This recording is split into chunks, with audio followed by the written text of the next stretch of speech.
Hey Tampa, Brennan Wagner here again. This is episode 4 of our interviews with our clients at Tribeca. I'm really proud to be doing this series. I think it's great that we've been able to introduce some of our clients to the rest of the world and everything, and everyone has a really interesting story. I do need to put out an apology actually. I really would love for you guys to check out last episode 3 with Marty Blitz over at Mise en Place, because I had an editing issue where I had to take the video down and put it back up again, and it just didn't get as many views as I was hoping. So please check it out. It was a great interview. So here we are with Tolga today, and Tolga is an entrepreneur of various types. So let's ask you about, first of all, you do a very important job that you've been doing for a while. You're a CIO. So who are you a CIO for, and what exactly does it even mean? So I'm a CIO at a radiology group in Tampa. Our office is right next to USF campus in Tampa. I've been there for 4 years. We have a strong presence as a radiology group in Tampa Bay area, in the major hospitals here, and also hospitals in Sarasota and the healthcare centers. I oversee an IT department, and I have C-level responsibilities for the group. I also, the practice is also acquired by a national brand out of El Segundo, California. So I do national work for the big practice.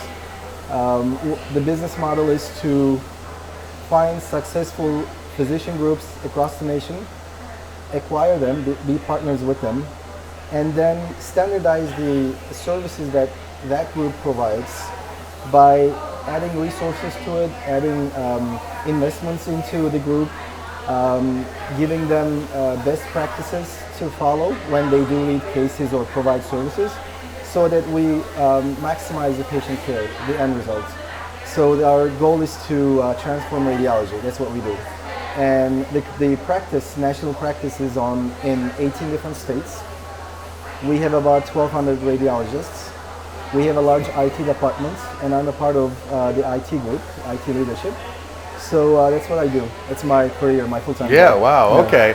Now, that was a whole lot of information right there. Now, as the CIO, right, you run the information technology aspect of that. So narrow down on that a little bit. So you run the computers? Like, how does that work? So the IT department we have, in the physician group practice, we have outpatient imaging centers that we provide services to.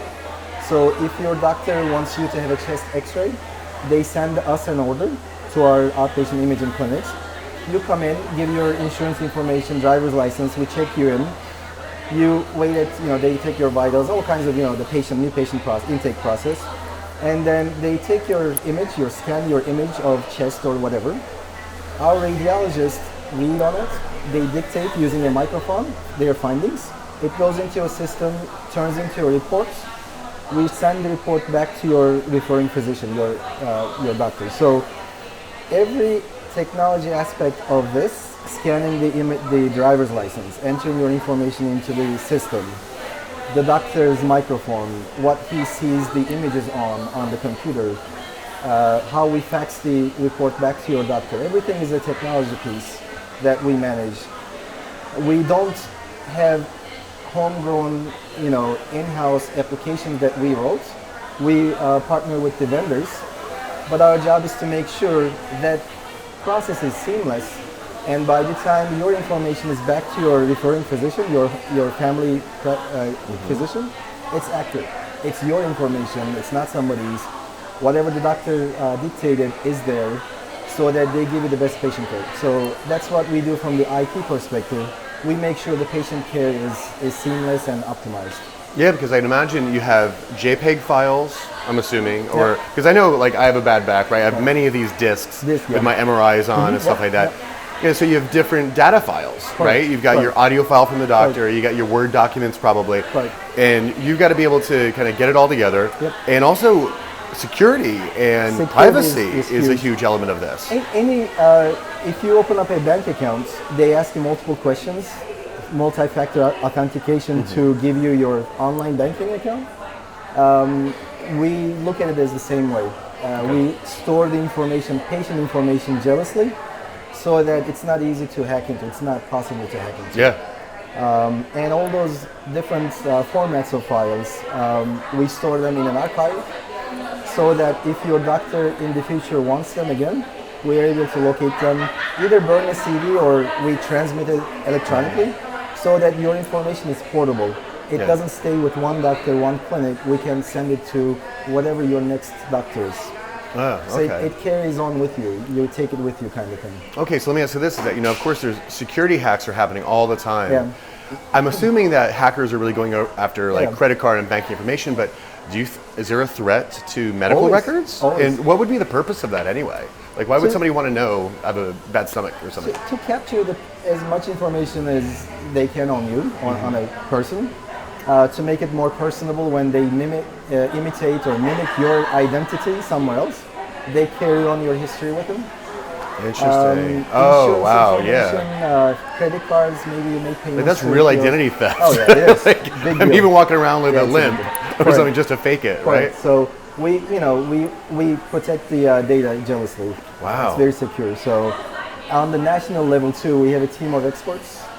They look at what's called phishing attacks. Phishing is they send you a link in your email. They make you click on it and enter some information like credit cards or whatever. They all the capture time. it, use it.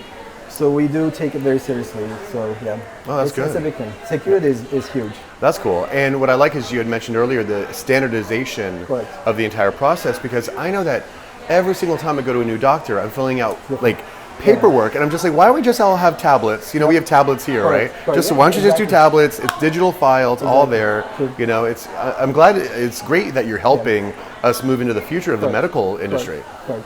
Yeah, some physician offices, they don't invest in technology as much because they're old school. If you walk into their front desk, you see a big filing cabinet in the back with the All the paper. time. It could be Yeah. electronic, it could be, not there, archived. So, but some physician groups like ours, our practice, we heavily invest into it. Okay, of course, yeah. Yeah, so it's the next generation kind of thing. Yeah, it needs to be. All right, cool. That's really interesting. So now let's talk a little bit more about you and your entrepreneurship.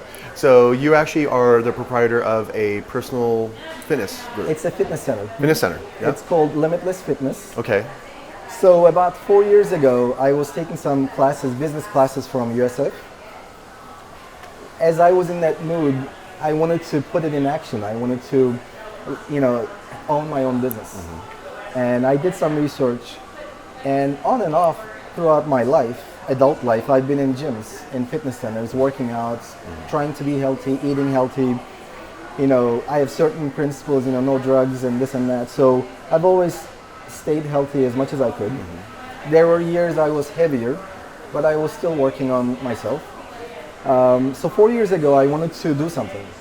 Now, CIO is the level you get, the top of your career. So you want to become a chief information officer if you are in IT, right? So I made it there, and I had bandwidth to look into something.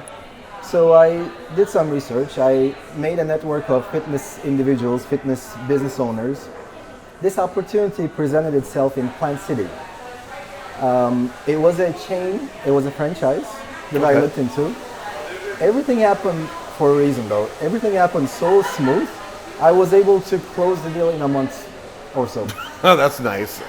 So I broke the chain, renamed it to my own brand called Limitless Fitness. Okay. I have my own logo and everything, so it's been a good journey. In the beginning it was a little bumpy because never had a fitness center before, never had a business before, but when you have the basic principles of running a business, whether you are the manager, GM, or the owner, it's the same thing. You just need to tweak it for your members, your clientele, and it's the same concept. So I've been enjoying it. So Cool, far. that's great. I mean, totally different from what you do. Does your work doing IT bleed into like how you run the shop? Honestly, the system we use to manage members and get the financial reports, it's so basic and easy, nothing complicated. So I don't really apply my IT knowledge. That's but kind of nice. A little break. Yeah, a little bit. But as far as the outcome, I have members that are heavy. They're working on their fitness. I have members that are competing. They want to be the best. I have members who want to maintain their lifestyle. they come in. So seeing that is as if in my career I see the patient care. The same thing.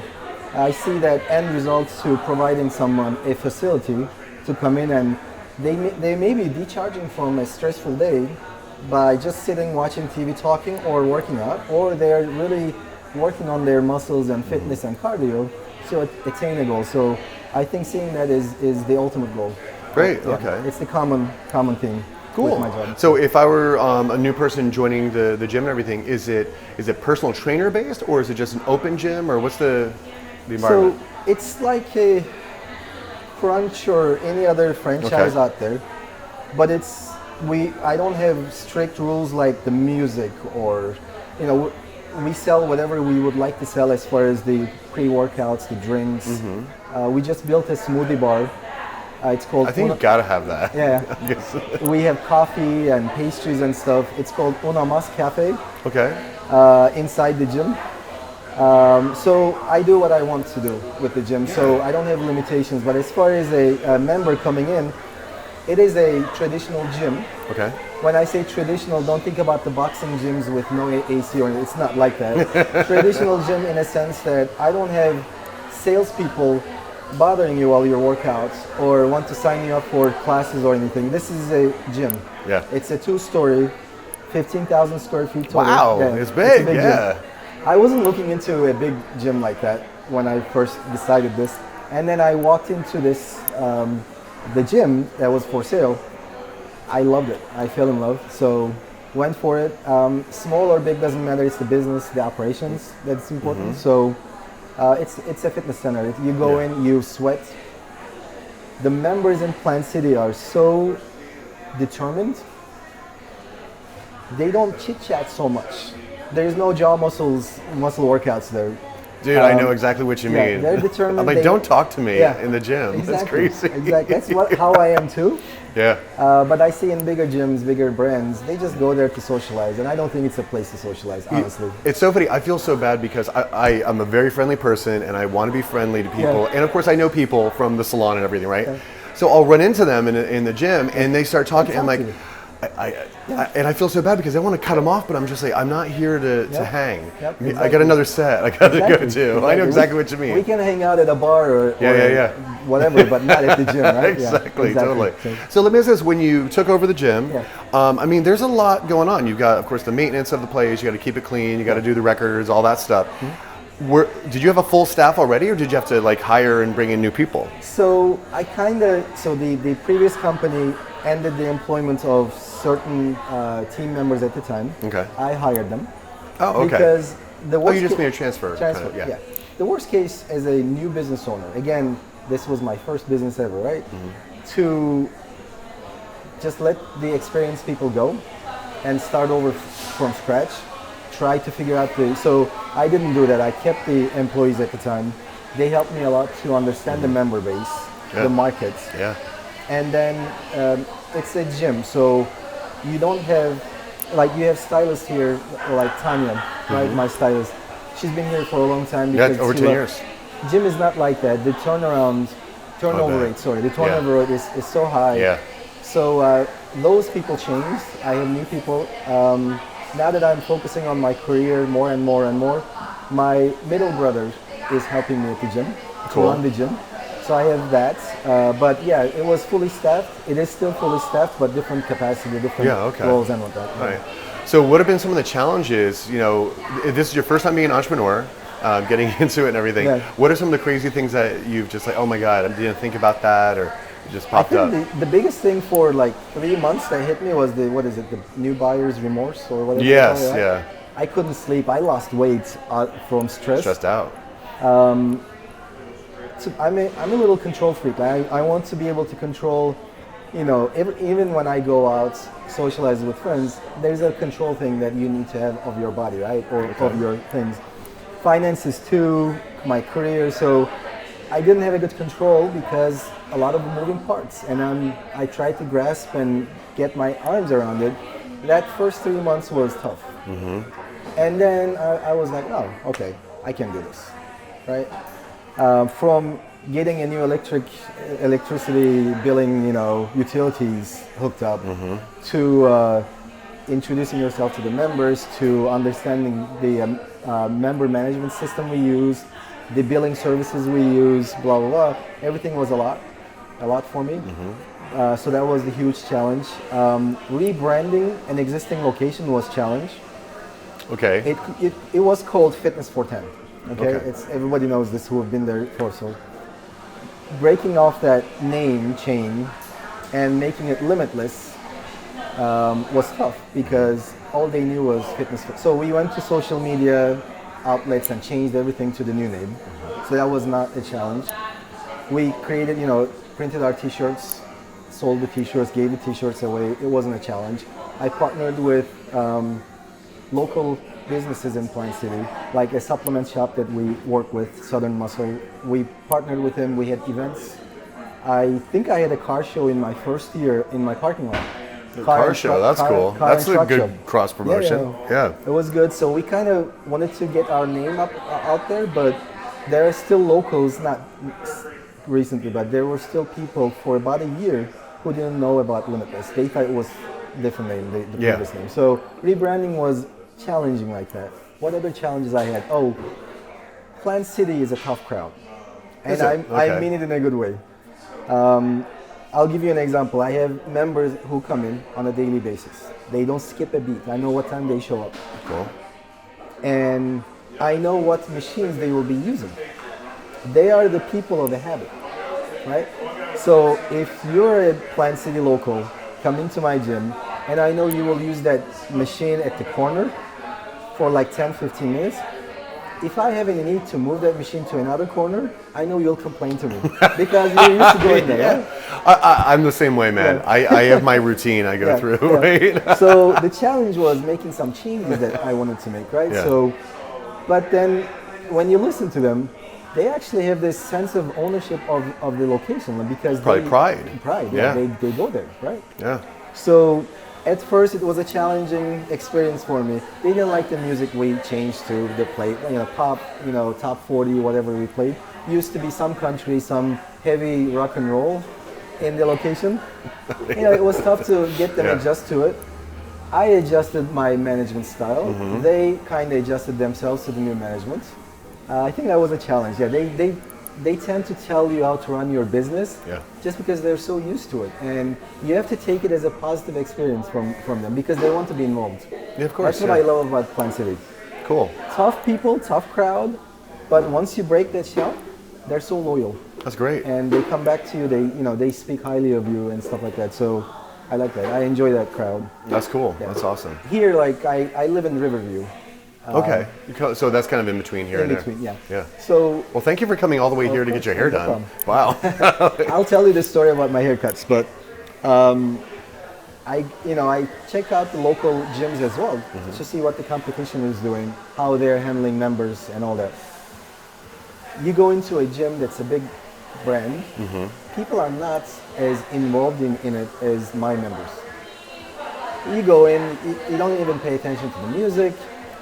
It's a good thing for the management. They are low maintenance members. Okay. But at the same time, it's tough to get feedback from them unless there's something really wrong.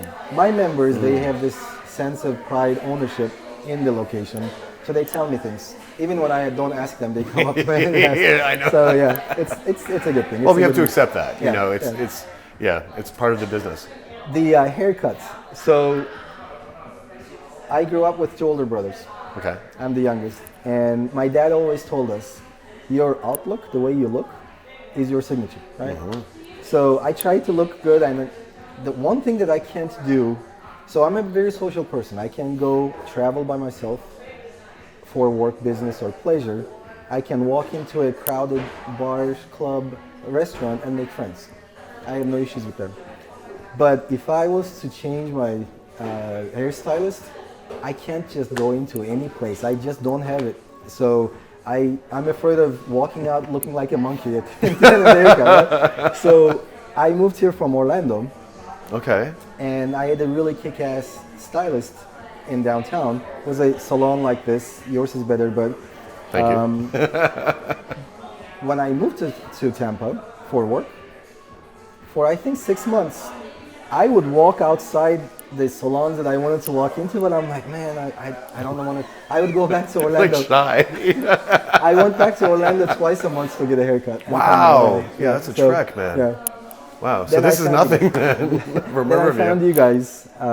My previous stylist was my first stylist here. Okay. She moved to Chicago, I think. Then Yeah, Olive. Olive, yeah. Yeah. Wow, that's crazy. That blast from the past. Yeah. And then Tanya is my new stylist. I love her. She's the love And you've been of my seeing life. her forever. Yeah, Yeah. Such an amazing person. Yeah. Super cool friend. She knows more secrets about me than any other. Like, you know, when you hear That's that what we you talk- are. Yes, we know a So- lot of things about people. And she does a good job. She steers me to the right direction. Sometimes I have crazy ideas. Hey, let's do this. She's like, why don't we do this? So she has good suggestions. I love her. Do you feel that she kind of knows you and what you really need even more than maybe you even know? I think so. I think so. I know. She knows I like consistency. So if I have these off ideas, off the wall ideas, she knows it's not going to last long. So she kind of keeps me in the right direction because I don't Okay. want to regret having a hairstyle change. Yeah. She knows it more than I do. So yeah, she's good with that. That's great because that really is part of what our job is because for me, myself, I always think it's the relationship that I have with clients. That's so important because they will sometimes be like, you know, maybe they're depressed or something happened and like, I just got to change it all. And I'm just like, let's think about this next month. You know what I mean? Like think about, you might be feeling this way right now, but you may really regret this massive change. So I try to talk them through it. Now, if they really want to go for it, we go for it. Yeah. But just want to make sure that they understand why they're doing it. Because that's the hard thing. A lot of people, like, especially like a lot of my female clients, if they break up, they're like, cut it all off. And I'm like, whoa, that's a big thing. That's a huge difference. So Exactly. yeah, no, exactly that. So that's good. Well, I really appreciate you being a client of ours. I think that's been, you've been love with it us here. for a long time. It's been like 3 Tanya or 4 years. told me the other day, 8 years, right? It's been 8 Something years? like that. Wow. I was going to say, I son- haven't seen Tolga in a while, Yeah. but just I felt like I saw him grow up. Yeah. I think he was about 10 years old Yeah. when I first came here. He was Olive's client and then Yep. Tanya's client. He turned 18, and now I'm such an old man. Oh my God, that's crazy. he's now trying to catch up with the fast-moving world. Okay. I don't think he has time to come with me here. So, Okay. but he's doing good. Cool. He's That's 18, awesome. I as can't believe tall as that. me. Yeah. That's amazing because, like you said, he was 10. That's amazing. Yep. Wow. As a kid. Well, once again, I appreciate really Anytime. doing this interview with us and everything. So everybody check out Limitless Gym out in Plant City. I don't think you need to check out the CIO stuff. He's doing it for you in the background without you even Exactly. knowing and everything like that. So thank you so much Thank for you being so with much. us today. I All right, appreciate take it. All right. Thank you, man.